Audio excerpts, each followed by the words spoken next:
An aging pipeline crossing part of the Great Lakes has led to a standoff between the U.S. state of Michigan and Canada.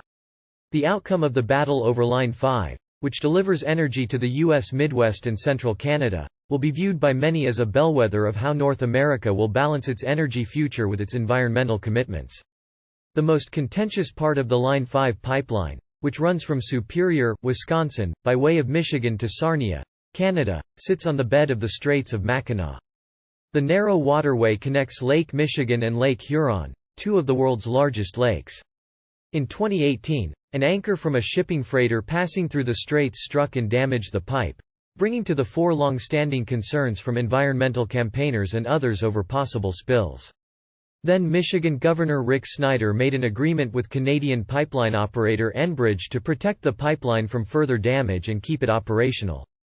Enbridge, one of the world's largest pipeline firms, would build a $500 million, a £411 million, tunnel bored through rock below the lakebed in the Straits, to enclose Line 5.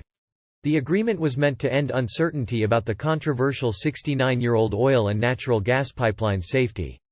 But 2 years later, Governor Gretchen Whitmer, Mr. Snyder's Democratic successor and a longtime opponent of Line 5, ordered the company to cease operations in the Straits, effectively shutting Line 5 down. She called it an unreasonable risk to the Great Lakes, one of the largest sources of fresh water in the world and an economic engine for the region. Now, there is no end in sight for the ongoing battle over the fate of the project, the pipeline and the need to protect the Great Lakes. Permits and a safety and environmental impact assessment for the project, which would take years to complete, are still pending. And Enbridge has ignored Gov. Whitmer's order to halt, setting things up for a lengthy and contentious court battle. Enbridge says the pipeline, which earns it an estimated $1.60 $2 million daily, has been operating safely and reliably in the Straits for decades. In turn, Michigan has sued the company to enforce the Line 5 shutdown. The case is currently before a U.S. federal court.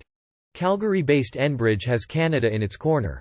Line 5 is part of the Lakehead system, a network of pipelines that brings oil and natural gas from Western Canada to homes and refineries in Michigan, Ohio, Pennsylvania, Ontario and Quebec.